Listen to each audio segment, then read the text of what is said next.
This is Carl at National RV Detroit. I'm going to walk you through this 2022 Mesa Ridge travel trailer, model 252 RB, as in rear bathroom. Okay, so this is not a floor plan video, this is a how-to video, so I'm just going to show you some of the features and how they work, okay?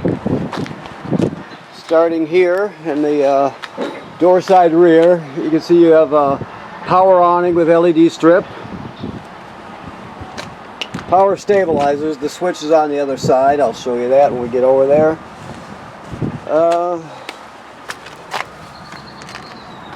Outside power, this is a port for a sprayer, okay, for water sprayer. This is your water heater here. Now the water heater works on both gas and electric. The switches are inside. I'll show them to you when we get in there. There's an electric heating element that's behind here. Of course, you got your gas burner here. This is the drain plug right here. This takes an inch and a 1/16 6-point socket with a 6-inch extension and a breaker or ratchet to get it out. So you need that. Right now it's in camping. The water heater's in camping mode and there's water in it. Never run the water heater without water in it. So you got to always make sure that if you've drained it, and then you're going to go camping in it, make sure you fill it up before you start using it again, okay? Okay, so this is the range hood vent right here. You can see there's a baffle here. You want that baffle to flap freely when you're running the fan in the range hood. Otherwise, you could just snap it shut if you want when you're traveling or in storage. Okay, this is just a service panel for the refrigerator. Vent for the furnace. Obviously a refrigerator, outside refrigerator. Okay, so you have a hitch with this. This is a Husky centerline weight distribution hitch with built-in sway control. We'll show you how that hitches up when you pick up your trailer. This is the sprayer I told you about, right here. The hose, and then this is the actual sprayer, right? You have two different cranks. This is a 3/4 inch crank, and that is a 3/4 inch you can use on your drill. And then you have this one here. Now the 3/4 inch I showed you will work on this tongue jack if it happens to fail. This obviously is a power tongue jack, up and down. You got lights, but if it ever fails, you can pull this rubber plug out of the top, and that 3/4 inch crank will fit right on there, and you can crank it manually. Now I just want to show you, let me come back over this way. There are switches on this side for your power stabilizers. This switch controls both front jacks, and then there's a switch on the other side that controls both rear jacks. Now this crank here, as you can see, is a cylinder with a slot cut in it. If you need to crank these in an emergency, if they fail for whatever reason, you can put it right on here. There's a shaft with a pin through it, right? And you can actually crank those manually if you have to. So this will also can be used to crank the slide room in and out in an emergency also. That would be done right here. Okay? All right. So let's see what else you have. This is pre-wired for cameras, right? So it's pre-wired for the side cameras. So if you were to get the kit that comes with a rear camera, a backup camera, plus the two side cameras, this piece comes off and the camera would go right on there. It's an option. You have power tongue jack, as I stated. You have two LP tanks with automatic changeover regulator, which is, and they're both full, of course. Deep cycle marine battery. Here we are at the other side of the pass-through. This is your dump hose here, of course. This is a reducer to reduce your power cord down to 20 amp if you need to. Okay. Let's move this way. So there's your 30 amp, 30-foot power cord. Your trailer still hasn't been cleaned yet, obviously, so it's a little dirty, but we're working on it. This right here is your water hookups. Now you can put that sprayer right here also. It's the second place you could hook it up. This is a freshwater hookup. right here. So if you're let's say you're just at the campground and it has a city water hookup, which is usually what you have. You just hook your hose on here. Then you look at this picture here. If this blue valve is vertical, it's for city water, and if it's horizontal, it's for freshwater tank fill, right? So I just want to get this in the right position if I can. So right now, this is vertical, so you just hook the hose on here and you're all set. Now if you want to fill your freshwater tank and use the onboard pump to pump the water, you would do that if you don't have any city water, if you're like boondocking or whatever. You can put it in this position and you could pre-fill your freshwater tank and then pump the water out as needed, okay?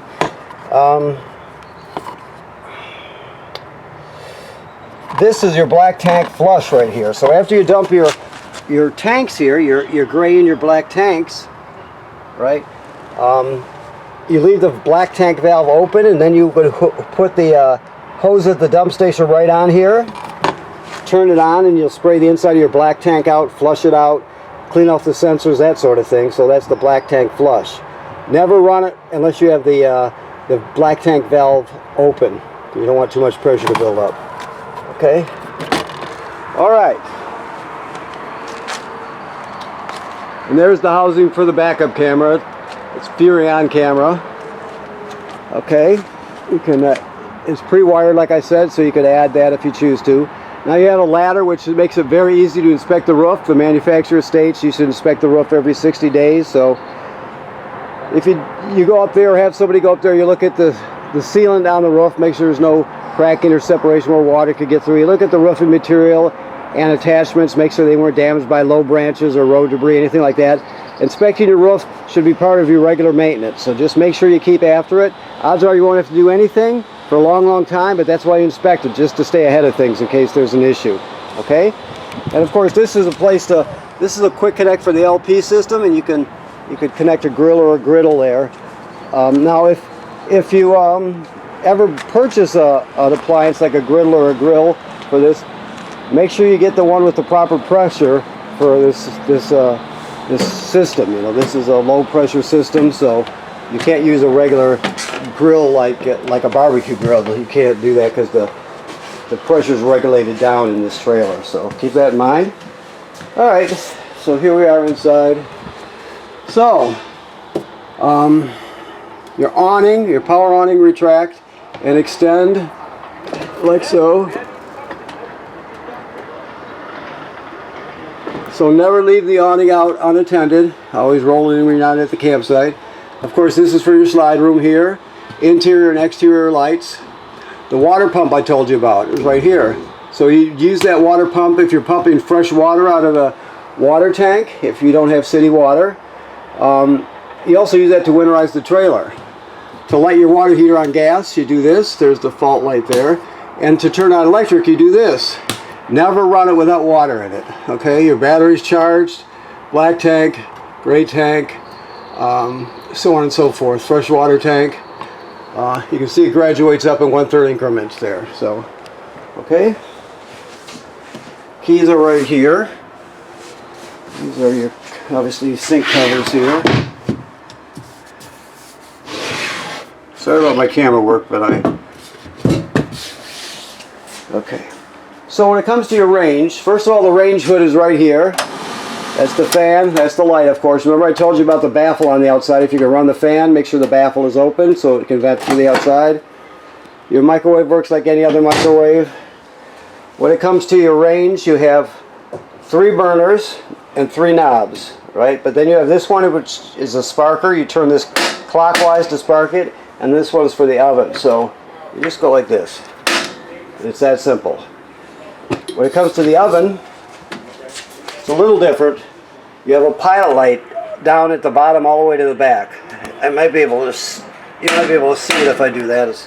Sometimes you can, sometimes you can't. But you go to the oven knob and you go to the picture of the flame, which means pilot. Then you depress it. You keep it depressed during the whole lighting procedure. You spark it till the pilot light back there lights. Once it lights, you hold this in for another 10 or 15 seconds to heat up the thermocouple, then you'll go to whatever temperature you want. When you shut it off, the pilot light goes out, so you have to relight the pilot light each time you use the oven. Okay, I always travel with this in a down position. Okay, so your refrigerator is a gas absorption refrigerator, meaning it runs on 110 AC or on LP gas. So this is the on and off button here. As you can see, it's on. Now if I push the mode, it says A and it shows an electrical plug. That means automatic electricity. That's the most common way to use it. The reason it's called that is because it always seeks out electricity first, right? If it can't find it, it'll automatically switch over to gas and light on gas. Another way to look at it is if you're, let's say you get up early in the morning, everybody jumps in the car and you're going out for the day to explore and adventure, and it's a very hot day. Soon after you leave the campground, power goes out. Well, it would sense that and automatically switch over to gas and light it on gas so you don't spoil your food. So that's the most common way to run it, is auto electric. You also can run it just electric or just gas, but that's the most common way. You also generally keep it all the way on 5, all, you know, as cool as it goes too. So okay, all right, so this is your power converter down here. Okay, so this converts AC to DC power. So let's see what we got here. So down here you have regular 110 AC circuit breakers like you'd have at home, and they're labeled, right? Then the power is converted to 12 volt DC. Here you got 12 volt fuses and a couple breakers, all 12 volt, and they're labeled, right? Also, this is a battery tender, so it'll sense how much energy your battery up front needs, and of course that's 12 volt DC, so it'll send enough energy up there, enough amps up there to always keep it charged up. As long as you're plugged in, it's gonna, if the battery's like totally charged, it'll just send a couple amps up there to trickle charge it. If it's low, it can send 10 amps or whatever it needs. So okay, of course when you're pulling down the road, your tow vehicle's alternator will charge the battery also. This is the carbon monoxide LP gas detector. It should always be green. If not, get it serviced. If it goes off, it's detected carbon monoxide or LP gas, so you shut off the appliances, take everybody outside, leave the door open, shut the gas off at the front, figure out what's going on. Now if it beeps very slowly, the same tone but very slowly, it's telling you that your battery's low. So keep in mind, there's a self-test button on it you can push if you want to. This is the strap for the TV. You should always have it strapped in place when you're traveling. When it comes to your sound here, this soundbar has FM radio, no AM, right? So it has FM radio. You have a USB drive here, so you could put all your albums on one USB stick. You have HDMI, that's an in, so if you want to go into the system with, let's say, a portable Blu-ray player or something, you could go straight in there. It has Bluetooth, so you can stream wirelessly from your phone to your tablet. It also has 2 speaker zones, 1 and 2. 1 is inside the trailer, 2 is outside the trailer. So it does everything you need and then some. Okay. This is your thermostat, obviously. You hold it to light it up and to shut it off. Just keep your finger on the button. Then to go through the modes, you just keep poking the mode button and you'll scroll through all the options. Alright. You have theater seating, 2 recliners. You can take the poles off the bottom of this table and drop the tabletop onto these black cleats here, and then use the cushions to fill in the space, so that can be turned into a bed. So you got an extra place to sleep. The sink and the shower work like any other sink and shower, of course. The toilet is an RV toilet, so it sits right over a black tank. And this is the flush pedal here. So when you get to you can't use it dry, right? You have to have water and chemical in the black tank. So when you get to the campground, you hook up your power and your water. You'll come in here, you'll put a dose of chemical in the bowl, then you'll step on the flush pedal, hold it down, and put at least a gallon of water in there also. You know, and it'll all go down into the black tank, and you'll be ready to use it. You can't use it dry because it'll get clogged up, and it also will smell super bad, obviously. So you always want water and chemical in it before you start using it.